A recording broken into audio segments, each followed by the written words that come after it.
So to avoid bringing humans to the conversation, I think in few years we'll have AIs that will be much more faster, much more better than human experience in terms of getting information, informing about products and services and trying to sell, yes, and trying to create engagement with the customer.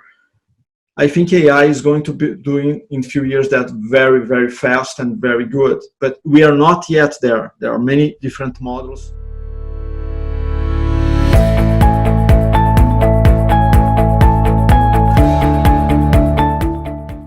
Hello and welcome to a whole new episode of Engati Engage. I'm your host, Jeremy D'Souza, and today we have a customer experience consultant, Ricardo Saltz with us on this show. But before we begin our interview, allow me to introduce you to the magic of Engati. Engati is the world's leading multilingual, no-code chatbot platform, available across 14 channels with 25,000 bots created across 186 countries in every domain and use case. Engati has also been recognized as a top platform by Inc.com, TechWorld, CIO, and many others. We run the Engati blog, video channel, and the Engati Engage podcast, receiving upwards of 300,000 visitors annually. And now, for our guest. Ricardo is the managing director and co-founder of Eglobalis, which is an innovative boutique consulting agency. He's a new speaker that talks about experience, change, real innovation, and simplification. Ricardo is a customer-centric, strategic, and transformational leader who has inspired, delivered, and developed professional services, new customer programs globally. A seasoned technology industry expert with years of experience. Ricardo strategically creates stronger talent and customer relationships, services that advance companies' ability to innovate and successfully complete walking in the customer's shoes and generate growth. Ricardo, we're really thrilled to have you with us. Well, thank you very much for having me here. It's a pleasure. Likewise. Obviously. Okay, so before diving in and getting all these amazing insights from Ricardo, we have a quick announcement for you at the end of the interview. We have something special for you. So stick around. And Ricardo too has two announcements for you. So stick around to the end of the interview. Ricardo, let's dive in. Sure. Shoot me. So, do you think we have reached a stage where customer service is given the importance that it deserves? And if we haven't, how do you create a customer-centric work culture? Well, customer services is a key thing for any company today. First of all, unfortunately, we are not doing products and services that are perfect and don't need customer services. Yeah. So customer services works as the face of the company, right? Yeah. You can have a great product. Let's imagine my phone or my pen can be great. Yeah.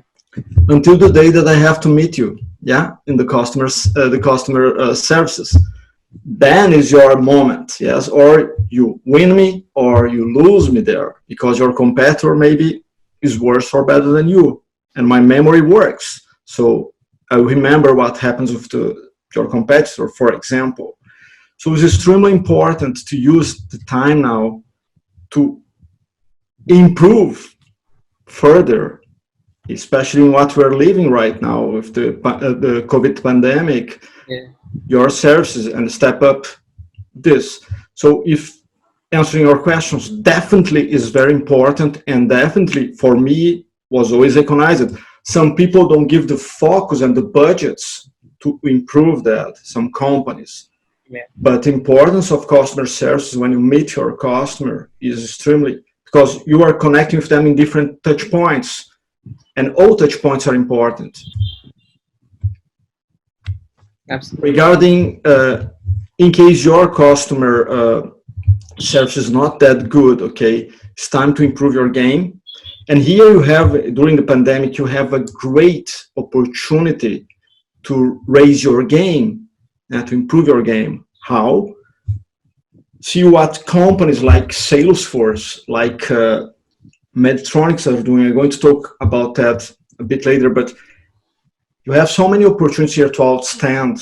You know, it's not about inflating your balance sheet or your revenue generation is really about your customer now, right now, and the people will remember who cared about them and who don't, simply like that. And those companies will outstand later.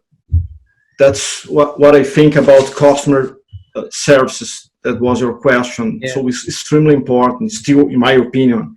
Mhm. Now, regarding customer centricity, okay, well, we all know, and I don't want to repeat other people because this is clear.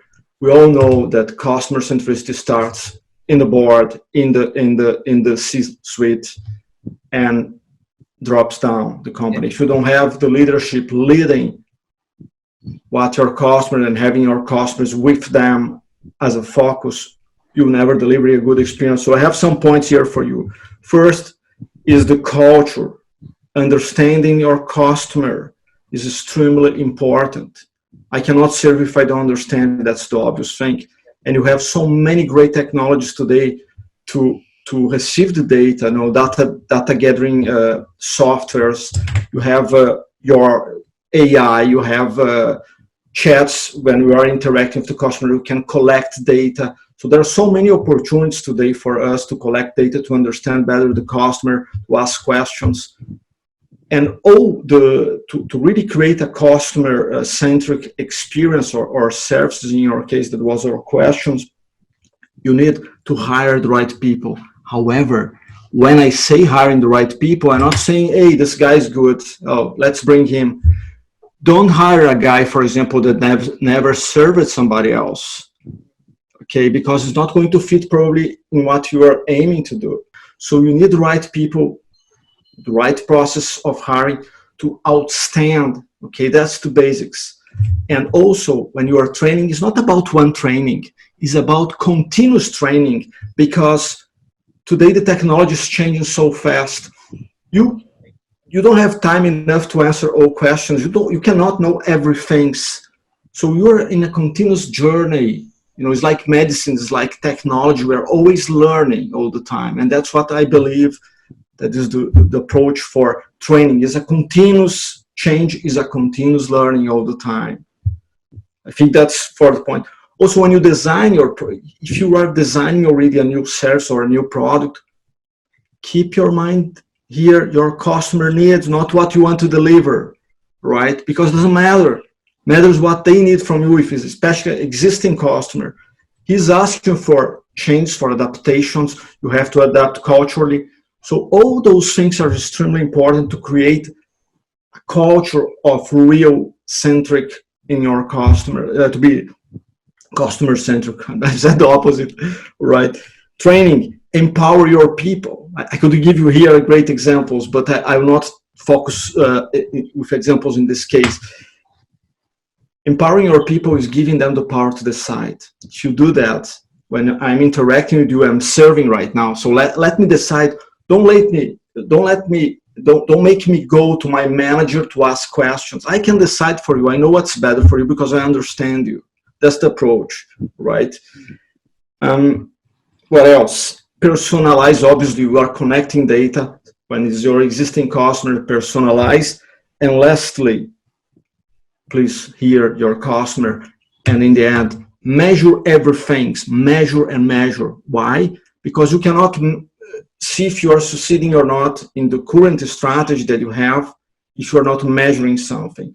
So use whatever will fit your company, because you have so many measures, and some will fit your sector and some will not. For example, customer report, CSAT. You have the CLV, the customer life value. What's the worth of the customer? How long they are working with me? How long tenants that they work with us? Yeah. NPS, I have many doubts about NPS, because NPS for me is a number and is gives you attendance, but nothing's accurate there unless it's NPS, not score, but system from band. But that's another history. Yeah. So this is my answer for you. Do you have any question about that? No, that was a very detailed answer.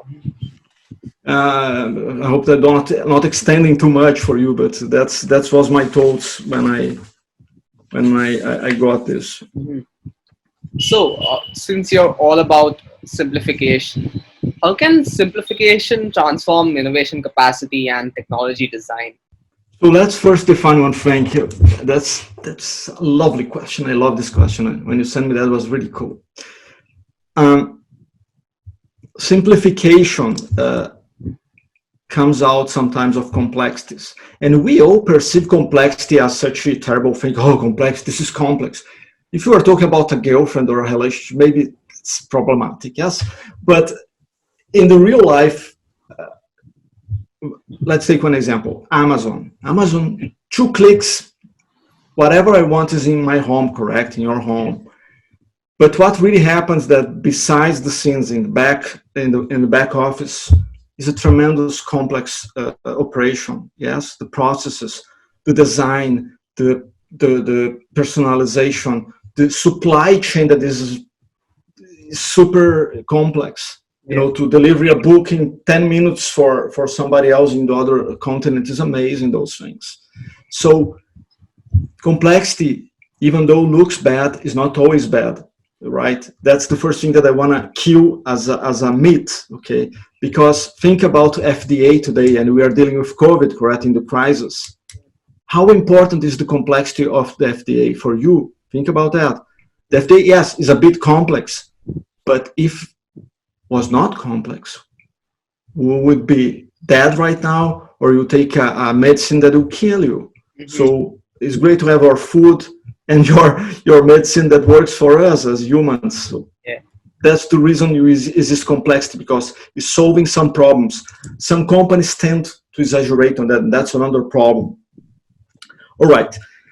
So simplification to instigate innovation. That was your question. Yeah, to transform innovation capacity.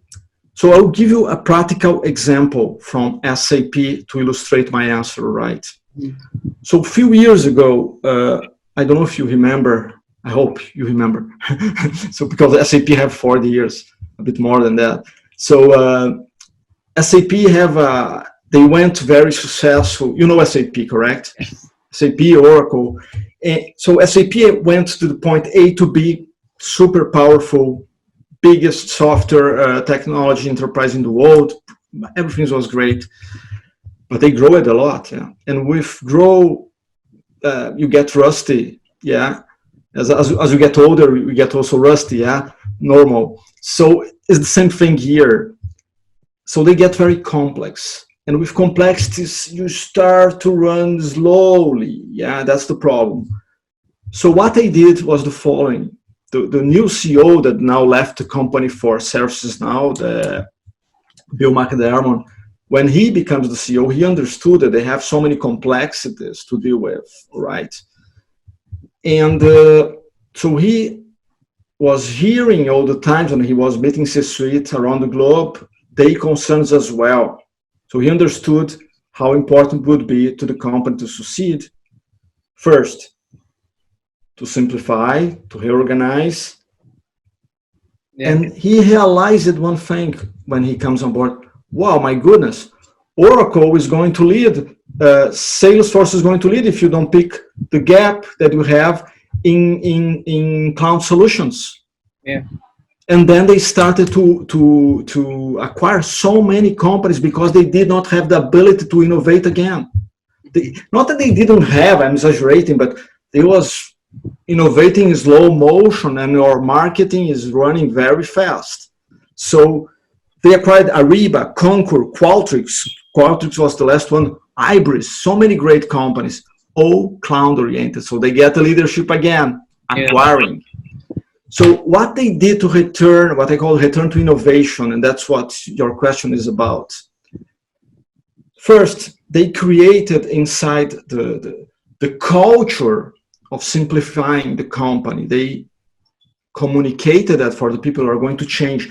They also invested in the very end of December of 2018 to the beginning of 19. They publicly said that we are going to invest 850 million euros, around $1 billion, in simplifying the company because the way we are going is not working.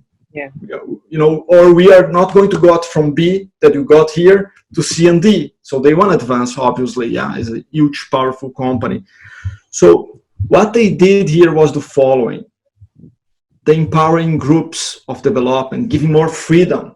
You don't need 10 people approving the purchase of this pen here, okay, that you can see, or this phone here. You don't need that. They have to be simple. Make life simple of the people. Stop the bureaucracy. Diminish or decrease a bit the processes that you have, the procedures that are so time consuming. Yeah. And in a research internally in SAP that is public right now, so I can say 40% of the people was spending time doing things that they have to do but was not supposed to be doing. To understand those administration things. So the time was really costing a lot of money for the company. So they created groups of development of ideas, groups to deliver software or a new technology, whatever, okay? That was the way that they worked. So let me talk a bit about that. When you create a group, and doesn't mean to be agile, it means to really simplify how you work. They give the freedom for these people with predetermined goals to define what they are going to do. They have obviously a leader, but one thing that works really well today in collaboration is, Jeremiah, let's think together now, you and me, and let's imagine that you and me work together for the last 10 years, yeah. Right? In the same team. So you know me, I know you, what to expect from you, and you know me, yes. Yeah. So this will be a problem because we know each other already, so what will be new here? You cannot change something with old ideas or the same thing, yes. Yeah. You have to bring new ideas. So the way that they are doing that today is really bringing multicultural and multidisciplinary people for those meetings that are focusing solving problems or creating a new product or creating a new software, whatever it is, all right? And many companies are using this technique, and you help many companies on that. Samsung is one of them. To create from many different mindsets, okay? That's the beauty of putting many different people together, so you create new ideas. Yeah. And that will fit you and will fit everybody because you have so many inputs there and so many analytics in terms of understanding the customer needs and listening to the customer. Yeah. What I spoke in the previous question, you need to measure the things, yes, but the real measure that the customer have for you is if you are listening to their needs. So you have to create, you have to recreate, and you have to ignite innovation. That's one of the ways. There are many other ways to do that. So I'm telling you one of what the companies are adopting today to simplify the experiences, okay? That's the approach. When you design, for example, actually, let me ask you one question. I know that you are interviewing, but let me ask one question. Engati runs what you're looking for when you are delivering something, that the people will actually adopt your system, correct? Yeah. So any system in the world, any software, any technology, what they are looking for, they run on adoption. So already, if you are thinking about your customer, you are focus-centric in your customer, better you design for creating adoption. And I'll talk about that a bit later. But adoption means the following. I will illustrate that in the end of my presentation, all right? Adoption is the following. I will give you an example here. That's very important. When you design something, like when I was very young, I remember, companies trying to give many solutions for one problem, okay? Today, with the phones, everything's changed. Our approach for things, we want a solution. I don't want 10 solutions. I don't want to have a PhD to solve one problem. Yeah, I just want to get it solved as fast as I can. Exactly. It's time consuming to learn 10 features instead of one. So what we recommend companies to do today when you are simplifying things, don't give 10 features, give 3, give 4 max that will solve the problem, that is easy to learn. And when you design already, design intuitively, not something that I touch here and I don't know what was the impact of this. You know, many companies have problems, especially in the enterprise technology market as solutions. They have many problems with that. But you need that to make people understand and to be easy to adopt. I want to work with you. I don't want to, oh my goodness, I have to work with this software today. And that's the reaction that people have sometimes when you are working with some ERP systems, for example. So, or BI, you need to make it easier for our customers. That's the obvious, but must be said as well. Another thing that is very important, with that we improve the collaboration, working that way, making the things simple. We improve collaboration, we improve the employee experience, and this reflects right away in the customer experience and partner experience, right, for your company. That's the result, and that's what always happens. Now, there are different ways. I'm not going to extend too much on that, but I want to conclude that. There are the internal part of the simplification, there are the external part.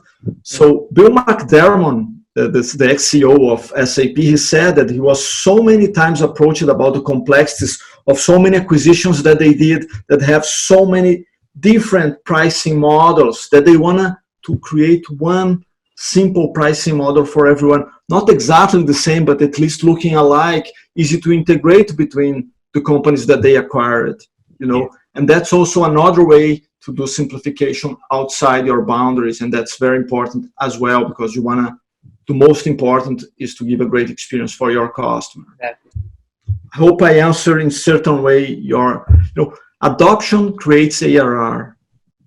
ARR is the annual recurring revenue, and that's what we're looking for today. So that's my focus. Design in a way that it's simple for the person to use. It's not going to confuse them completely. Exactly. And there's something that I'm writing now, design to adopt. Do you understand? That's have to be the mindset. When you're doing a product, think how easy it's going to be to use this product or not. Mm-hmm. Anything, technology or not technology. I could give you other 100 examples. I have one example of, this will be fast, supermarkets penetrating in UK, a German supermarket that is very simple, calls Aldi. Mm-hmm. Are you familiar with Aldi? Not really.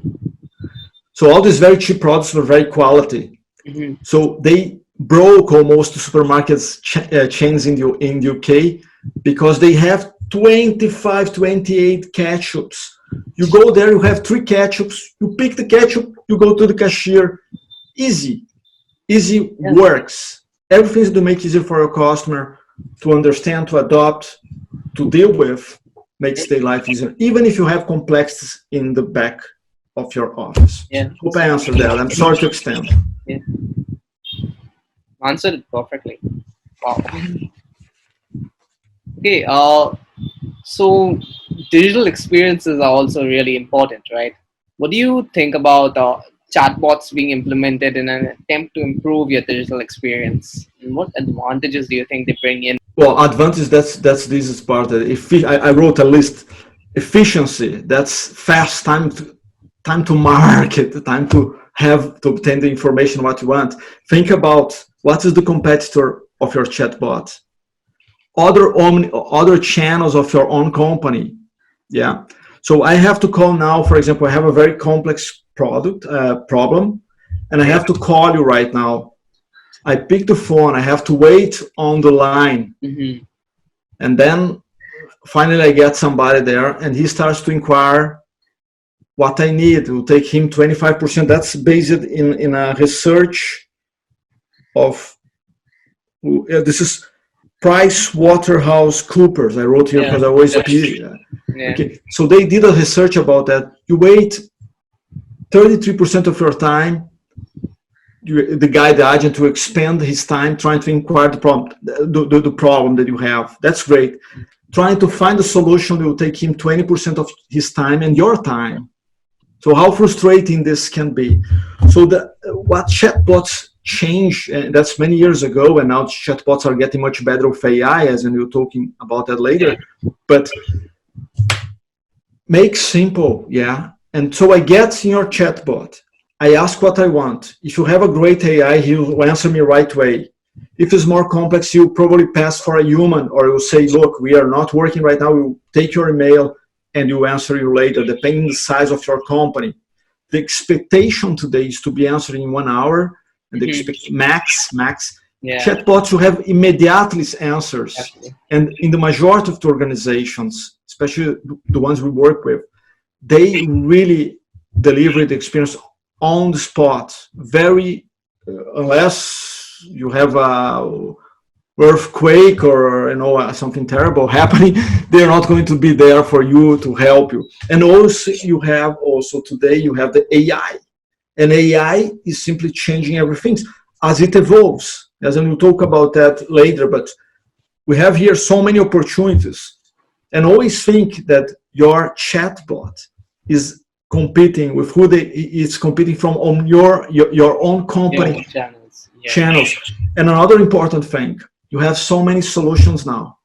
Yeah, using your chatbot, you can already interact with somebody in video. You can interact with text. You can interact with voice. So it takes you 1 minute to tell the information. If you don't want to right now, I'm in the underground right now, so I get my answer here, or I do something else and I get the answers. It's super easy.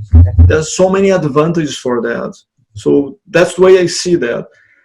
Knowledge, you get knowledge faster.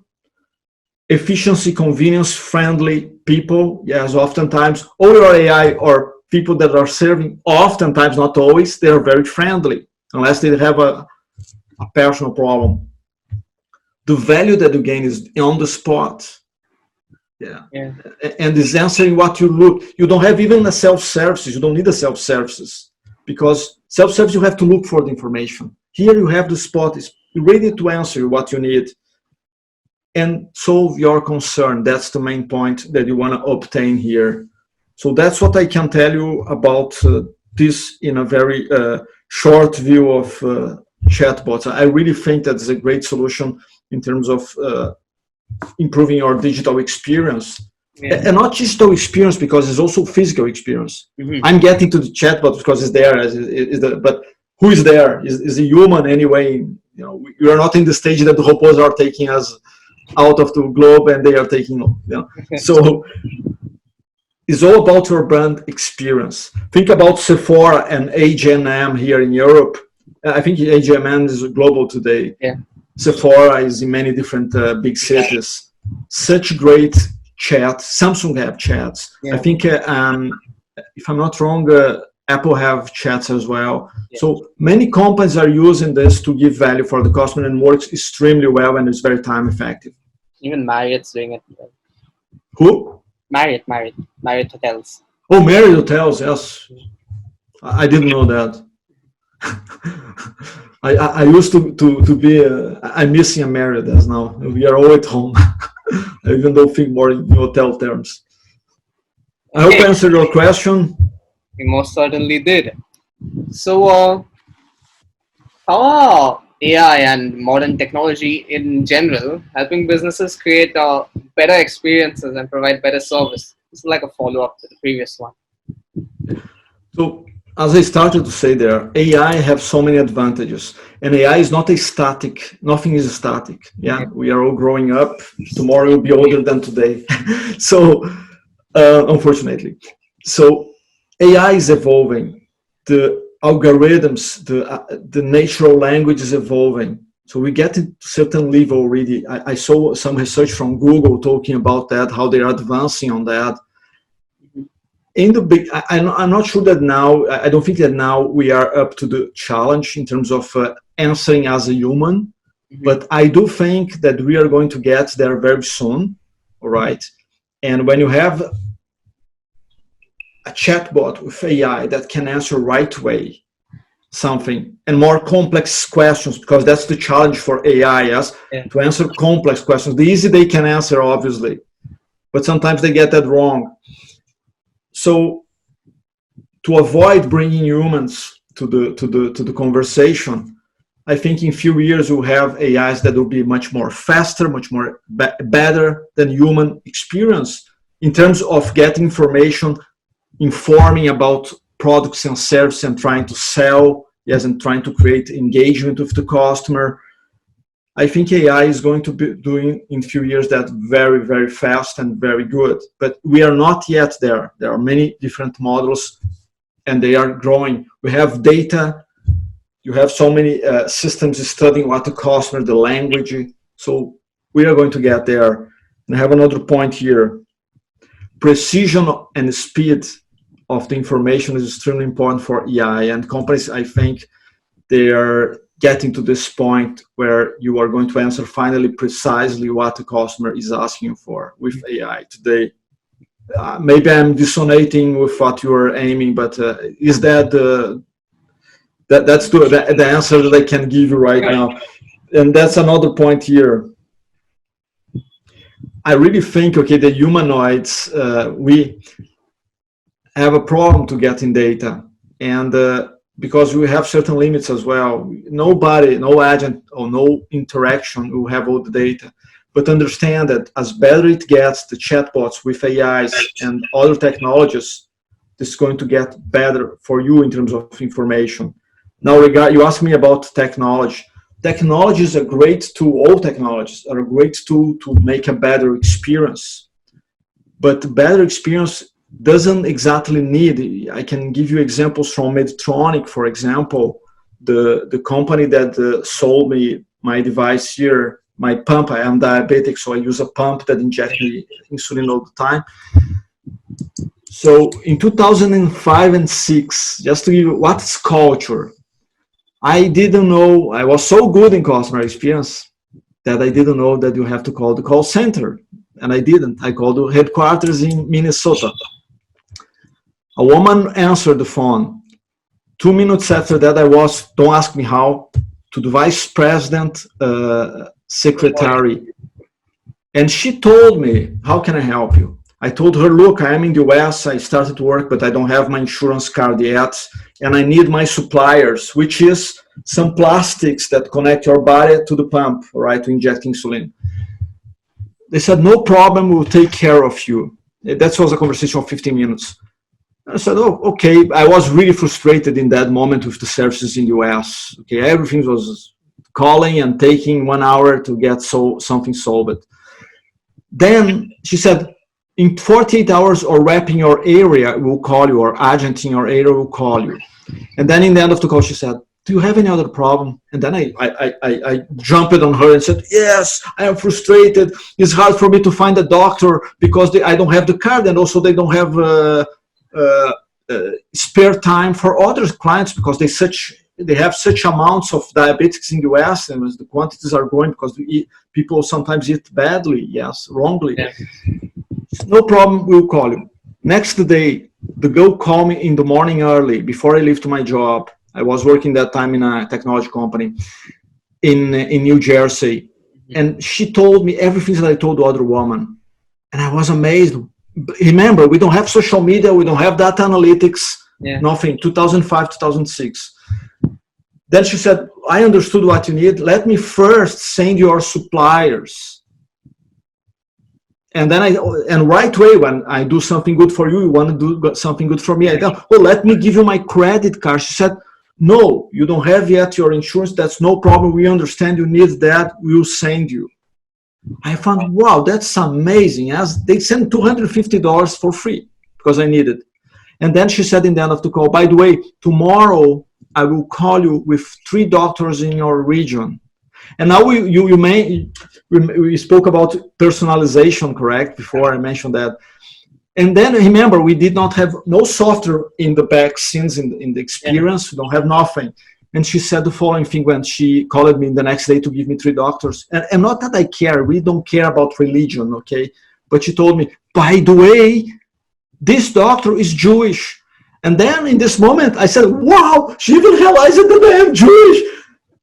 You know, I was crazy. I said, whoa, I have to learn what's this? Because I have experiences in the company that was delivering very big softwares, customer care and billing software for different companies around the globe. But in the US in that time was Sprint and Excel in that time. We was really struggling with the clients. There was always a friction there. So I saw this experience that was B2C, obviously. It's not B2B that I was used to give, and that's what I work today. But I said, I have to bring that to some way to my people, to my team. Yeah. And then I started to learn about that. You know, and then the first book that I read, besides Tom Peters, that was the great books of services, Search for Excellence, and all those kinds of old books that today he have also still writing, and he's amazing. I found a book of chap hiking that I didn't know in that time. And later on, then I start to read his books, and today I'm in contact with him. And I find his books amazing because the guy is so inspiring. It's not about the detail, is about inspiration, and he knows how to do that so well, yes. So it's really interesting. So that's some experience to illustrate how technology, you really don't need technology, but today with the technology, you gain all the advantages of that because you can grasp, you can get data, you can have the voice of customer, you get so many channels to get information. So we can make much better, but much better than what they did. And by the way, they are doing great today, and the medical device industry have, in my opinion, the best customer experience in the world. Today they are using a lot of technology, but they didn't need it if they was keeping that way, as I mentioned to you. Definitely. That was brilliant. You took a lot of effort over there. That was the first interaction with me with customer experience. That I was really wow. Absolutely. Okay. So what should businesses keep in mind while trying to create great customer experiences during and after the lockdown? Well, that's a great question. That's very timely. So this is this period. Okay, have two things. Here is the time. Right now is the time of outstanding. Many business, many countries. Let's take a country as a business that you produce a GDP, correct? Yeah. It's not time to focus on that. It's time to really focus in the people, in your population, in your customers' needs. And Salesforce, Mark Benioff, the CEO, he got calls. Oh, our hospitals here in LA and in San Fran don't have masks. So he said, no problem, I will help you. He called Alibaba leadership in China, got everything that they needed in the US.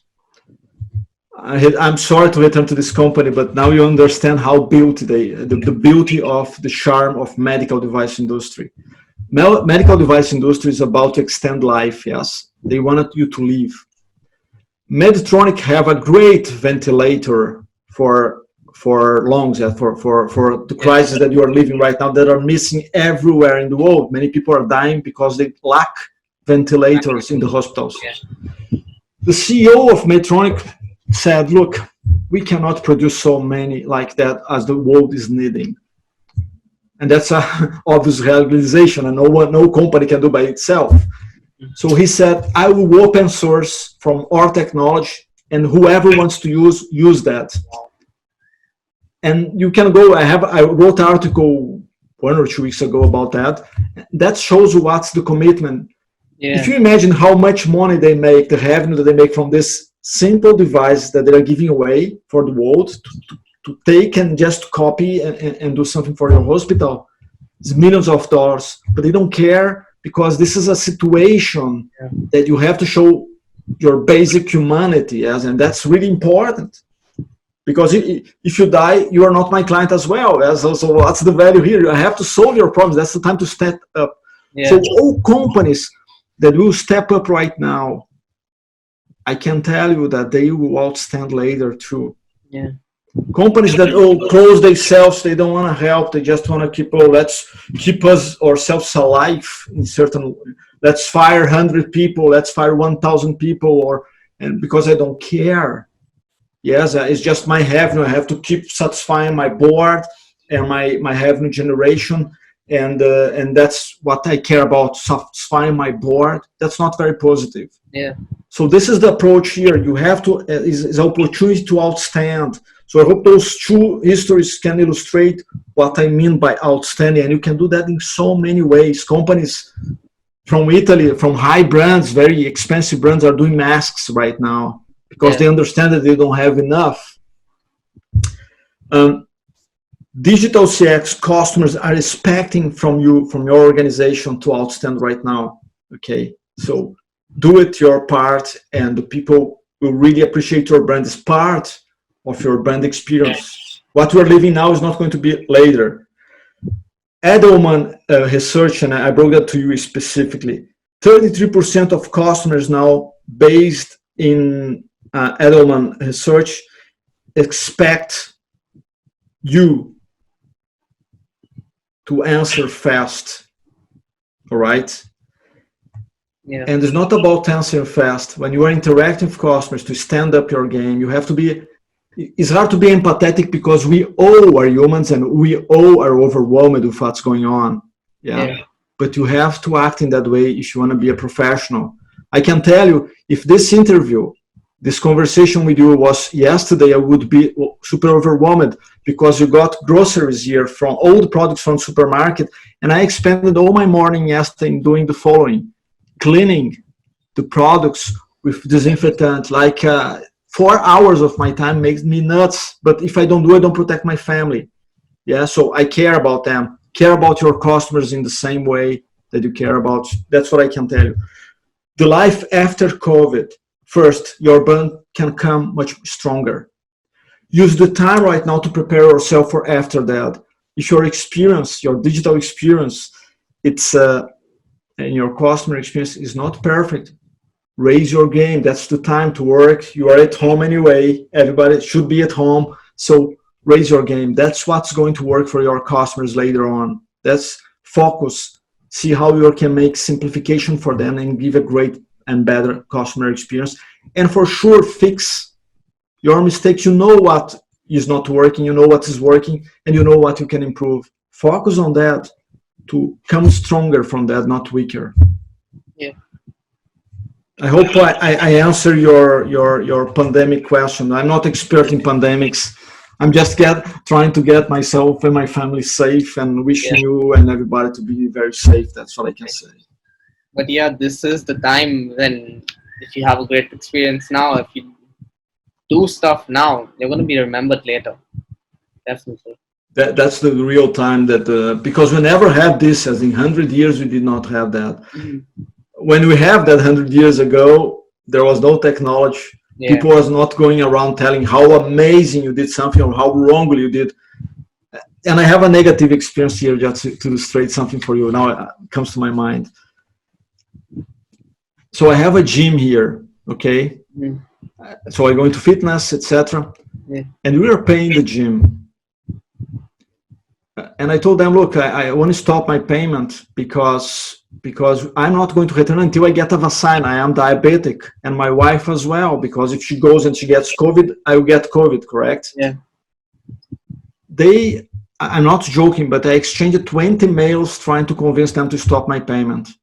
And I said, I don't have a problem to continue later, but just want to stop now. I'm not using anyway. And nobody's going there. And I believe that nobody is going to be stupid to get risk, yes, obviously. You don't want to get this thing. So they made me such trouble. In the end, they accepted. But this is so, a lot of stress with them. Why? Make easier the things. This is going to take you really well after the pandemic. Is trying to be really focused in the customer needs, not in keeping your budget growing. Later you return and it'll be a fast recovery, not for some industries like traveling, but for technology, keeps going, keeps advancing. Yeah. That was just a negative example to give you a real example of my life, just as the people are focusing, keeping they have, instead of focusing the customer needs. Yeah, definitely. Mm-hmm. So customer profiles tend to change when you have a global customer base. How should businesses plan the CX journey for such an audience? Well, first of all, okay, when you are talking globally, you have to understand the difference between countries, correct? You cannot come as with one solution to other culture because maybe they are working another way. Let's take India, for example. India have a tremendous adoption of mobiles. Yeah. Africa, Latin America, all the Asia, everywhere in the world, obviously, that's clear. But they acquired before. Why Africa acquired technology mobile? Because they don't have infrastructure. So all those nuances have to be understood in terms of technology to see what will fit them. But technology in general speaking, AI, chatbots, BI, data gathering, if you have Tableau, wherever you are using, all right, Salesforce, everything works in the same way. Just how we interact with that will be different. You have to understand what technology works for everyone. And in most of the times, this works for everyone. What changes here is the following. Cultural aspects, all right? Yeah. So, for example, in Brazil, this is not okay. This is something else, yeah. Okay? You are offending someone if you say that, okay? Or if you do like that, hey, everything's okay. This is terrible in Brazil. Yeah. So you have to understand the peculiarities of the culture. You cannot come from something that there's a good example here.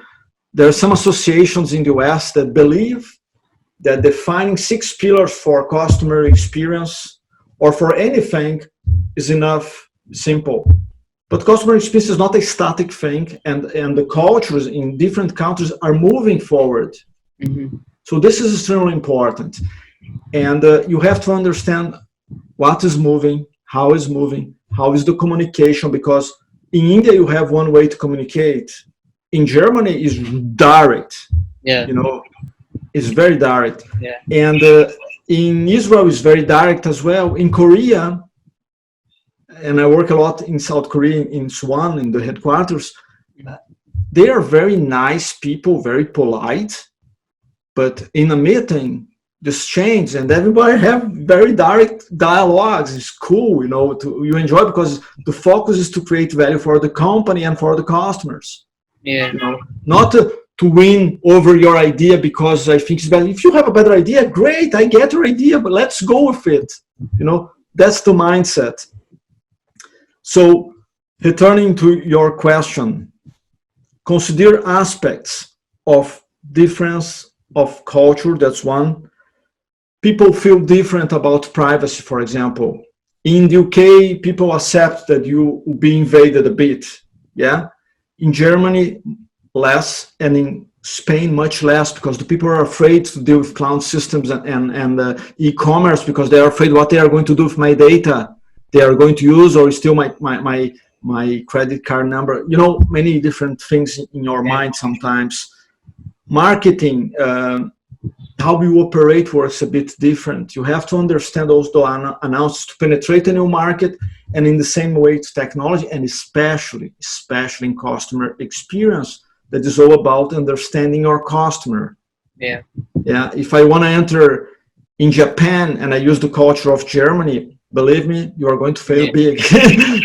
You know, and that's the mindset. Companies as Audi, Spotify, Apple, IKEA, they have this. They adapt for the local market. They understand. They learn the culture, and they sell as a local. And that's what you should aim for. And that's obvious. And that's plus minus what I can tell you about that. That was what you're looking for in this question, or I'm answering something totally different. No, this works perfectly. Yeah, because even slight mannerisms can mean completely different things in different countries. Exactly, and that's the point. Technology only brings good things for the countries. As some people will not use, let's say, if I'm using my mobile, maybe the bandwidth will not be good enough to have a video chat with you in the chat bot, but maybe it will be enough. Yeah, so then we can also chat there. So it depends of many announcements that the countries have. Yeah. Any other thoughts, sound bites that you'd like to leave the audience with? Yes, I want. Let me share something here with you for a second. Sure. Perfect. Can you see the slide, or wait a second, let me. Oh yeah, I think maybe just go into the slideshow mode over there. Oh, I can open that. Can you see like that? Yes. So when I spoke in the beginning about simplification, all right, I want to show you what simplification brings to companies today. Companies that create out of complexities in the back office, yes. Simplified experience, simple experiences are growing 679% over the last 10 years in the stock Yeah. markets. And the simplification and simplicity companies, comparing with their competitors, they are growing 800% compared with 200% of large companies, right? So there are many advantages on that, and the gap still getting wider. So think for yourself, whoever is looking at us right now, think how simplification can work for your company and how technology can help you to get there. Yeah. Can you see the second graph? Yes. So this second graph is just to illustrate something interesting. I have just 2 slides here. This is illustrating for you a workplace that is simplified. What you win from that? You return to innovation. You create a better experience for your employees. And they are going to give you more ideas, for 31% more ideas. Handle unexpected problems better.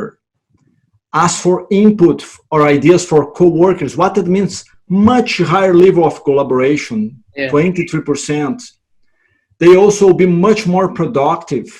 They will look for improvements all the times and solutions, and they will learn much more. And besides that, they will create new things for you and learn new things and bring new ideas for you. This is return for innovation. That's the way you can improve your customer and employee experience. This next slide here is just showing how this generates trust. If you have the freedom to create things that you are supposed to do, and that doesn't mean about creation or collaboration, it can be anything in your company, giving a simplified environment. You create trust, people will share their ideas more easy. Advocacy, your employees, also the result will be reflected right way in your customers, And the most important part here, you are returning to innovate. When you have simplification in your system, in your company, okay, and you adopted that, this will reflect in front of your customers throughout innovation in 54% more than comparing with companies that are very complex, 2%. Because we are focused then in complexities. Here we make you focus in much easier experiences that will bring the results. Yeah. And retention. Retention in this slide specifically is about employee, but works in the same way. We have the next slide that's not here, that we talk about the customer retention, how this generates retention. So this is my final point. I just want to raise the technology just helps companies to make better, but still there are many things to get done in the daily life of a customer inside and outside the company in order to deliver great experiences. Yeah. So since everyone has stuck around so long, we'd like to give you a gift of sorts. Our new ebook, The Evolution of Customer Experience, is out. It's available for you to download completely for free on the resources section of www.engati.com. And you can find a link in the description of this. And Ricardo also has a couple of announcements for you. Ricardo? Yeah, so thank you very much. So we here in Europe, we are creating the European Customer Experience Organization, and Adrian Siwinsko, that you already interviewed him, and we are bringing a great group of people to help us to create this as co-founders, right? And we are really looking for people participation, and even though we are European, we are looking for everyone to participate with us, and we need input. We're looking for advisors, for co-founders, and for sponsorships, and people that will come to write. Yes, that's one important part of the things. And the second thing that I have to say, that in the end of the year, finally, after being talking for 5 years about my book, I'm coming with a book. This year happens, or you beat me, okay? Thank you very, very much for the opportunity to talk here. I really appreciate it, and it was a great conversation. I hope that I did not make it too much monologue. No, it was great. Don't you worry about that. Thank you very much for your time. It was a pleasure. Likewise, Ricardo. Okay, so Engati Engage will be back really soon with a new expert and a new episode. So stay tuned, guys. And hit the subscribe button and the follow button. You don't want to miss out.